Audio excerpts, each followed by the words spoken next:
Assalamualaikum warahmatullahi wabarakatuh. Nama saya Muhammad Rizal Gifari dengan NPM 200105104. Saya dengan prodi Tadis Bahasa Inggris kelas C dengan mata kuliah Bahasa Indonesia. Saya di sini akan menjelaskan jurnal saya yang berjudul Analisis Kalimat. Oke, langsung saja kita masuk ke pembahasannya. Pengertian fungsi sintaksis. Fungsi sintaksis ada 5, yaitu subjek atau S, predikat P, objek O, lengkap L, dan keterangan Ket. Dari kelima fungsi tersebut, tidak semuanya harus ada dalam suatu kalimat. Fungsi sintaksis yang harus hadir hanya subjek dan predikat, sedangkan objek dan pelengkap dan keterangan tidak wajib ada. Fungsi-fungsi tersebut akan diisi oleh kata, frasa, dan klausa. Berikut ini adalah uraian kelima fungsi tersebut. Subjek. Subjek merupakan orang atau benda yang melakukan tindakan yang ditunjukkan oleh kata kerja atau orang dalam keadaan digambarkan oleh kata kerja dan berbentuk dari kata benda, mereka, rumah itu, atau kata benda yang dipakai sebagai subjek atau yang dianggap sebagai kata benda. Misalnya, jalannya, akhirannya di sini mengatakan kata benda, meskipun kata benda itu menyatakan suatu kata kerja. Ciri-ciri subjek adalah tentangnya diberikan sesuatu, dibentuknya dengan kata benda atau suatu yang dibentangkan, dan dapat bertanya dengan kata tanya atau suatu siapa di hadapan predikat. 2. Predikat. Predikat adalah bagian yang memberikan keterangan tentang suatu yang berdiri sendiri atau subjek itu, yang menyatakan apa yang dikerjakan atau yang dalam keadaan apakah subjek itu. Predikat mempunyai ciri-ciri sebagai berikut. 1. Predikat dapat berkategori kata kerja atau verba, kata benda atau nomina, kata depan atau preposisi, atau kata sifat, atau yang bisa disebut adjektiva, sehingga predikat menyebabkan beberapa jenis kalimat tunggal. Predikat mengisyaratkan perlu tidaknya kata lain di sebelah kanannya agar kalimat menjadi lebih lengkap. Pada umumnya, predikat dapat dicari dengan menggunakan kata tanya. Bagaimana? Predikat dapat diikuti partikel lah. Contohnya adalah sebagai berikut: tertawalah, ya, pada saat malam itu. 3. Objek.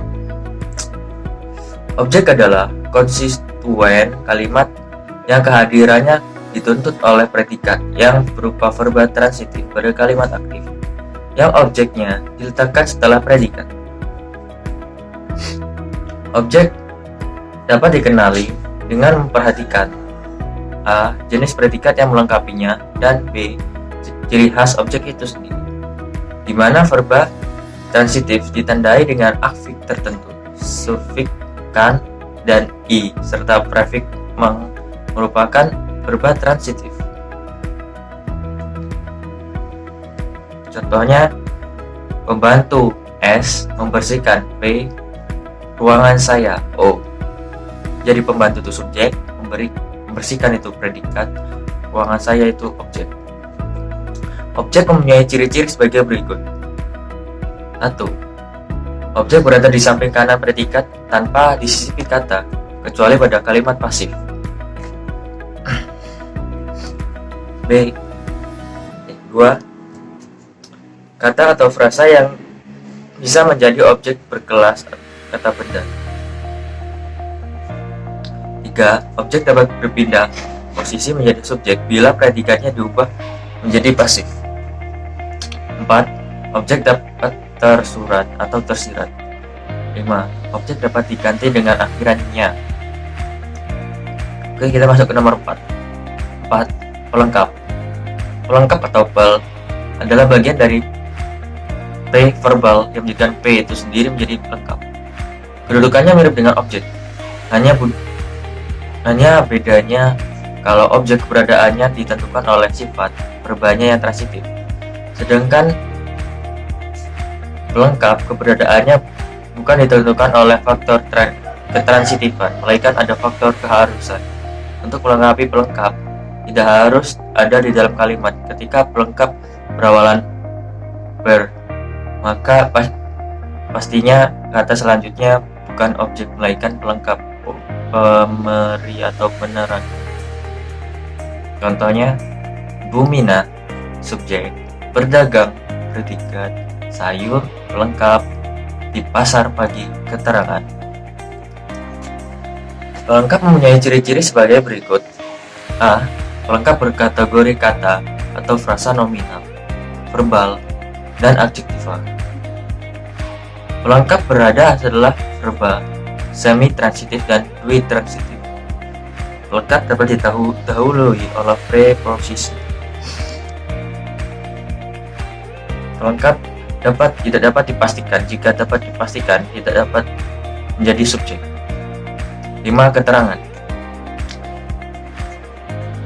Keterangan merupakan fungsi sintaksis yang paling beragam dan paling mudah berpindah letaknya. Keterangan dapat berada di akhir, awal, bahkan di tengah kalimat. Pada umumnya, kehadiran keterangan dalam kalimat bersifat mana suka. Contoh, kursi itu, subjek, predikat. Dibuat, keterangan. Dibuat dari bambu, keterangan maksudnya. Keterangan mempunyai ciri-ciri sebagai berikut. A. Letaknya bisa berpindah-pindah. Keterangan dapat dihilangkan dalam sebuah kalimat. Biasanya kata atau kelompok kata didahului kata depan.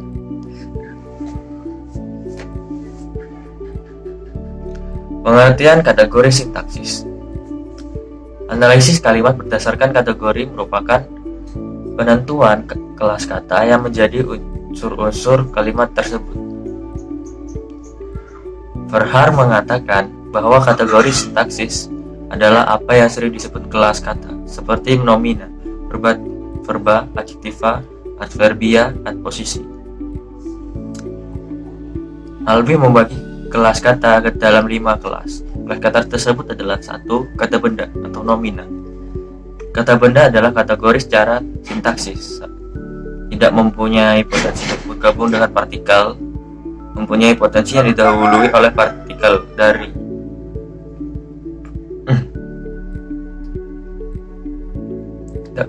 Kata benda dapat dilihat dari 3 sisi, yakni segi semantik, segi sintaksis, dan segi bentuk. Dari segi semantik, dapat dikatakan kata benda adalah kata yang mengacu pada manusia, binatang, benda, konsep, atau pengertian. Dengan demikian, kata seperti guru, kucing, meja, dan kebangsaan adalah kata nomina. Nomina mempunyai ciri-ciri sebagai berikut. A. Dapat menjadi subjek atau objek. Dapat diikuti dengan kata pengikaran bukan. Dapat membentuk makna linguistik. 2. Kata kerja atau verba. Perilaku sintaksis verba yaitu sifat verba dalam hubungannya dengan kata lain dengan tatanan gramatika yang lebih tinggi. Dalam hal ini khususnya pada tataran frasa, klausa, dan kalimat. Contohnya, verba mempunyai ciri-ciri sebagai berikut. A. Dapat disajikan predikat. Menyatakan sebuah kegiatan. Dapat diikuti oleh nomina, kata atau kata benda, adjektiva atau adverbia atau kata keterangan. Tidak dapat diberi imbuhan ter. Dapat diikuti oleh kata pengingkaran tidak. 3. Kata sifat adjektiva. Kata sifat ialah kelompok kata yang mampu menjelaskan atau mengubah kata benda atau kata ganti menjadi lebih spesifik. Karena kata sifat mampu menerapkan kuantitas dan kualitas dari kelompok kelas kata benda atau kata pengganti. Adjektiva mempunyai ciri-ciri sebagai berikut.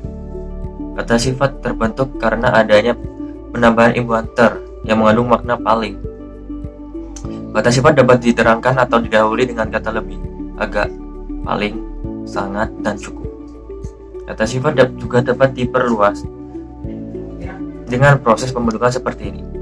Se tambah reduplikasi plusnya.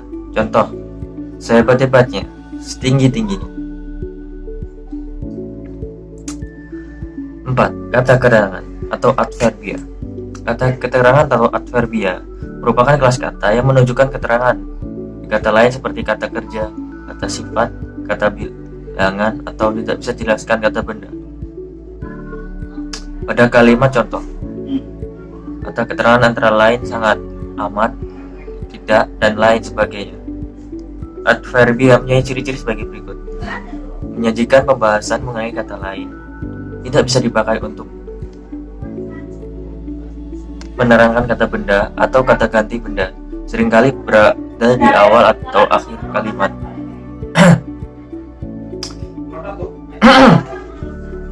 C. Pengertian peran sintaksis.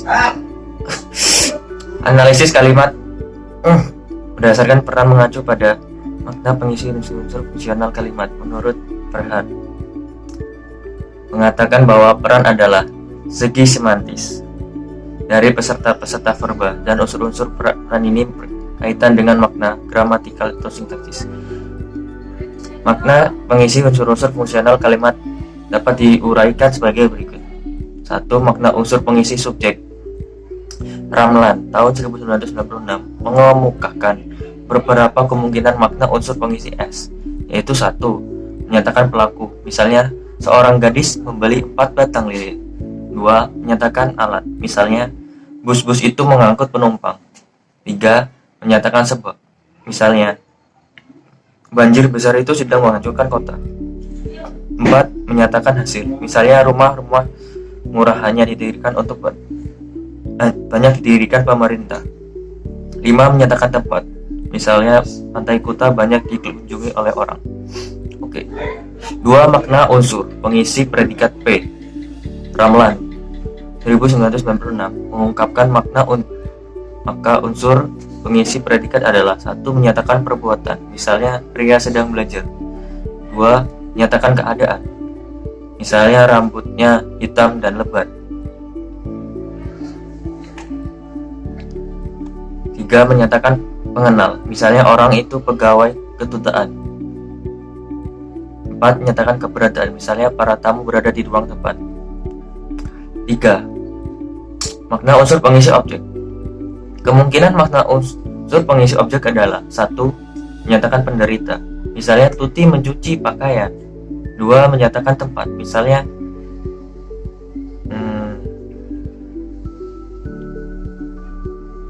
misalnya 3. Menyatakan alat, polisi menembakkan pistolnya. 4. Makna unsur pengisi pelengkap. Unsur pengisi pelengkap memiliki makna sebagai berikut. 1. Menyatakan penderita, misalnya mahasiswa itu belajar bahasa Indonesia. 2. Menyatakan alat, misalnya tentara kita bersenjatakan bambu runcing. 5. Makna unsur pengisi keterangan. Makna unsur pengisi keterangan dapat dijelaskan sebagai berikut. 1. Menyatakan tempat, misalnya pria sedang belajar di kamar. 2. Menyatakan waktu, misalnya bapak pergi ke Bandung besok pagi. 3. Menyatakan era, misalnya pencuri itu lari dengan cepat. 4. Menyatakan alat, misalnya pemburu itu mengangkat beras dengan truk. 5. Menyatakan sebab, misalnya dia tidak masuk karena sakit. Oke, terima kasih. Itu adalah hasil jurnal saya dan hasil presentasi saya.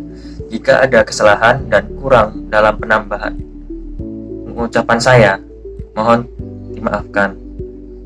Wal hidayah. Wassalamualaikum warahmatullahi wabarakatuh.